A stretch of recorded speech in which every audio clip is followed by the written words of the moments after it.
There's a reason why banks want to keep you broke, and that is because broke people pay interest while wealthy people earn interest. My name is Darius. And I'm Carmen. In this video, we are going to be talking you through exactly what we mean in this scenario. So like Darius said, jumping right into the video, right guys?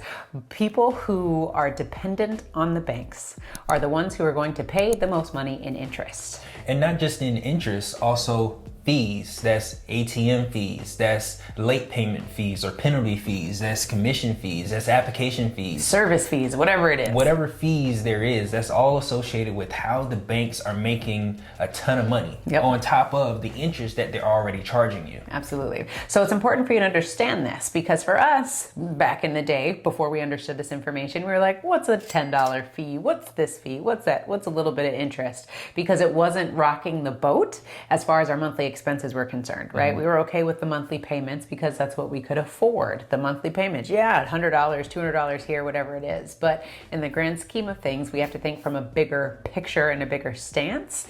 And we're really being robbed of our cash flow every single month with the interest and the fees that we're paying out. And one of the biggest reasons for that is because we couldn't afford to pay off our bill. Exactly. That's the thing that we have to understand, is that people that don't have money, what they do is they have minimum payments. Yeah. So they maintain these minimum payments and continue paying the interest, and they never pay off the debt.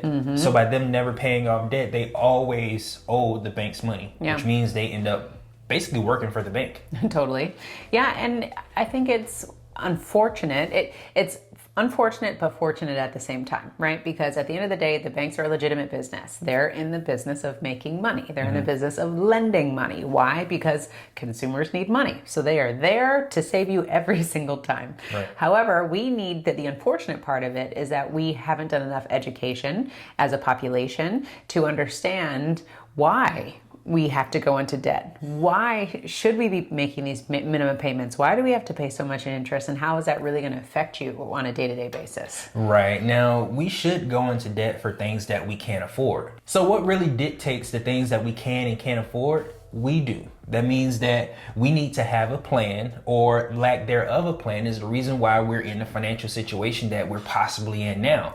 Not having a plan puts us in a position to be broke. And when we make decisions based on our lack thereof or emotions we end up paying the minimum payments. And paying minimum payments is the most expensive thing that you can ever do for a bank or for your finances, because more and more of your money is going away from you.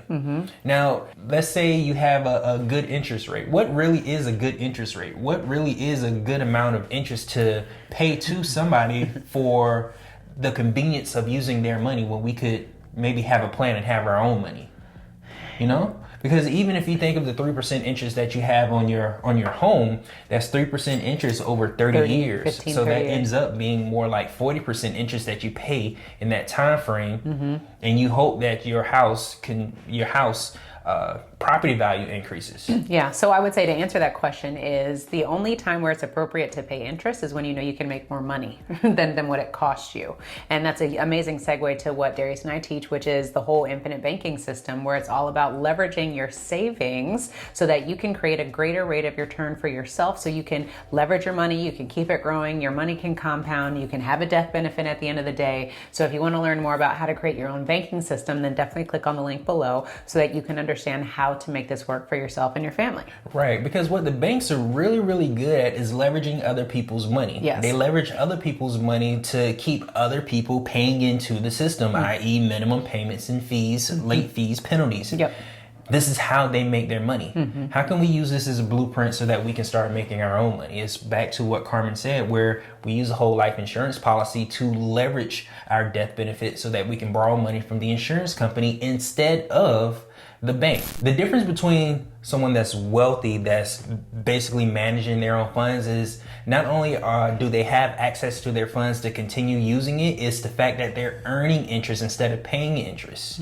For those of us who don't have a plan or feel like there isn't enough money, it's not necessarily the fact that we're broke, it's the fact that we haven't managed our money well enough to take advantage of the opportunities that's surrounding us. So having a plan is key to making sure that you don't become prey to whatever plan the banks have for you. Because that's the thing. If you don't have a plan, somebody else has a plan for you. And it's normally not in your best interest. That nuggets right there. Okay, so let's back up because I want to get to that. Someone else has a plan for you. Ooh, that needs to be like on a bumper sticker. Do you have your own plan or does someone have a plan for you? Own your own lifestyle. So, okay, I wanted to go back because when we think about consumers, at the end of the day, consumers, we are marketed products and services every single day, thousands of times a day. I don't know if you know that or not, but it's a fact.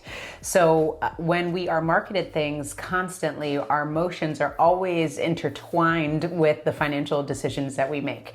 So we may see something on a billboard that we like. We might see something on social media. We're constantly marketed to Instagram, Facebook. There's always ads everywhere. It's listening to you. It knows what's going on. So all day, every day, you are just shown all of these products and services that are supposed to be in your interest. And as emotional creatures as we are as human beings, we tend to let our emotions dictate a lot of the things that we do. Which is the reason why any business can be profitable because they're dependent on the consumers to come in and utilize the products or services. But what you need to do is instead of just taking everything for face value, it's really important that you do a little bit of research and understand what would happen, what are the implications if you get a savings account, if you get a 401k, if you get a whole life insurance policy, what are all the implications? What happens next? What happens if I don't maintain it? What happens if I do maintain it? What are the fees? What are the fees that are associated with it? You have to understand the ins and outs of things before you just go sign yourself up for stuff. So that's why we want to continue to empower our audience and our clients so that you know exactly what you're getting into. We're not going to pretend like we have all the answers for everything. We know a lot about whole life insurance, but the market and everything is constantly changing and evolving. So we always have to be in the know of what's happening, and you need to be too, because your money is super important. And if you want it to grow, you got to learn how to grow it. Yeah, you can't leave it in the hands of someone so you can be dependent. Right, because when you leave your money in the hands of somebody else, they end up making more money from your money than you do. Yeah. That's what the banks do. You have your money sitting in the bank earning 1% interest while the banks is out lending that money to your neighbor, and they're earning 20% interest on your money while you're earning 1%. Exactly. So we have to really start taking advantage, start taking responsibility, keyword responsibility, and being disciplined in how we manage our money. Yeah. Because most of us, what we do is we go out and we exchange time for money. Time is something we don't get back. Money is something you can get from anywhere. Yep. But when you think about how the banks are so successful, they're leveraging somebody else's money. They have a system in place. Do we have a system for how we spend money? Sometimes no. Most of the time, no. So the banks are, again, the banks want us to stay broke. The banks want us to not have a plan. The banks want us to not have a system so they can continue to earn interest, so they can continue to charge us penalties, charge us fees for doing something with our money that we can do ourselves. Yeah, congratulations, you are pre-qualified for this. Congratulations, you're pre-qualified for that. Congratulations, no. Keep your money and figure out what you need to be doing with it so that you can earn money so that you can earn interest instead of pay interest. Yeah, and one thing to understand is the more money you have, the more money becomes available to you, i.e. the banks. The more money you have, the more money banks want to give you. So it's in our best interest to, again, maintain the money that we do have so that we can be responsible with the additional funds that's going to come into our economies. Yeah. So we focused a lot on what not to do. Let's focus on what to do. So the contrary to everything that we've been saying are those who have a plan are the ones who are earning interest and not paying interest. So what do we mean by that? They have established savings. They are covered in the event anything happens. They have cash flow coming in, meaning they are not they're not operating on a check-by-check basis. They have cash flow coming in so that they are stable. And in this instance, when you have somebody that is working from a foundation of stability, that significantly changes the decisions that you make. You can remove the emotions and put logic into this part and go, you know what, I really don't need this because it doesn't make sense for me to spend this money because I have a certain goal that I'm trying to accomplish. And that's easier said than done because we go back to how emotional we can be around money. And even based on the experiences that we have, that's how we make our financial decisions. So it's really difficult to think logically because you don't have the money necessary to put yourself in that mindset. 100%. Sometimes you're in survival mode and all you can think about is when your next meal is going to come. So I totally understand that and not disregarding that.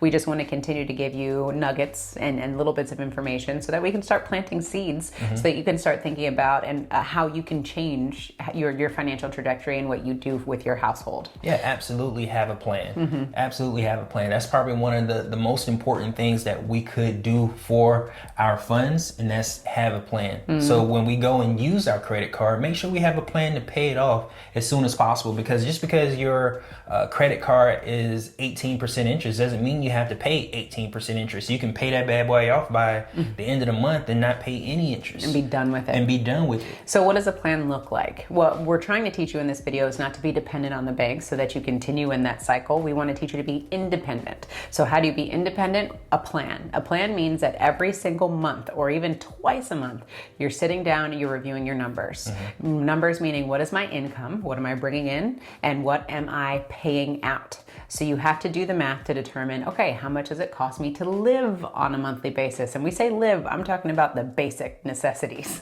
So your house, your water, your utilities, and maybe transportation. Cell phone, that's a necessity. What are the absolute must-haves that you have, that you need to have in order to survive?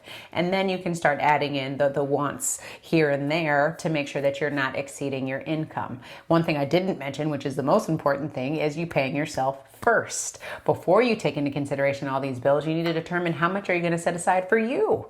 Because if you're making all the money, we say this all the time on the channel, if you're the one making all the money, then you need to get paid from your own salary. So you need to treat yourself as a bill, preferably the most expensive bill, work your way up to becoming the most expensive bill in your plan and work from there. So that's what we mean by having a plan. Then what you need to do is run that plan consistently month after month after month until it becomes habitual. Sometimes what happens is we do great for 2 months and we drop off. We do good again for another month and we drop all the way off. Meaning drop off, meaning we don't have a plan and we're just spending without having a conscious effort towards it. So make a plan, be consistent with your plan, and then once you're consistent with your plan, then you start looking at opportunities of, okay, what am I going to do?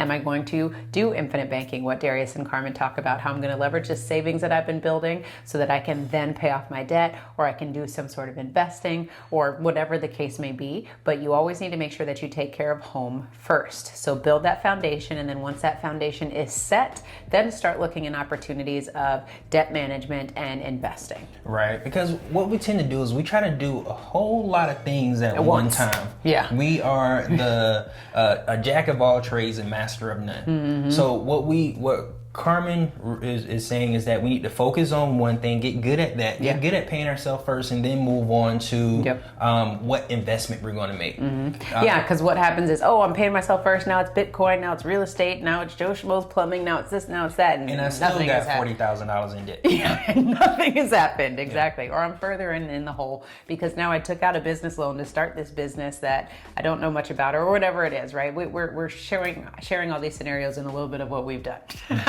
Right, so create a plan, work that plan like Darius said, and determine what your next step should be after that. Right. Now, contrary to what the banks may say, the letters they may send you, or the text messages or emails or phone calls you get, for those of us who are behind on our payments to the banks, you are valued customers to the bank. Don't believe any of the emails or the threats that you get. You are a valued customer because you're paying penalties, fees. You're paying increased interest. You're paying all these additional fees that is really what the banks need and how they continue to grow. So let's not put ourselves in that position. Let's have a plan before the banks decide to implement one for us. I love that you said that earlier on in the video. Like, who's going to have a plan? Is it going to be you or someone else? Somebody's going to have a plan. Yeah, and usually if someone else has a plan, then you're going down service after product after service after product after service. And you don't even know why you have all these things. And you're paying a whole bunch of servicing fees and interest or whatever the case may be on products that you don't even know about. Yeah, like Amazon has a plan for us. Because they get a lot of our money. Prime shows up every day. There you go. But exactly to that point, you always need to have a plan. So we hope that this video was valuable to you and letting you see, putting up a mirror to you and saying, okay, am I dependent on the banks? Am I dependent on anything in my life? Because if you're dependent on something, maybe your money is circling around their drain more than your own. Right. I like that. So let's shift gears a little bit and figure out how can we create our own plan? How can we take ownership? How can we empower ourselves to now educate ourselves with everything that we need to do within our lives? We talk about own your own lifestyle, and it's not just about finances. It's about your health. It's about your wealth. It's about your happiness. Right? Think about all of those things, because you can't continue to live your life and have a successful, meaningful, purposeful life if you're dependent on someone else. Absolutely. I love that. Perfect. Thank you. Well, check out our next video where we talk about different passive income ideas that you can use so that you can start bringing in more money into your own economy. And remember to own your own lifestyle. Or someone else will.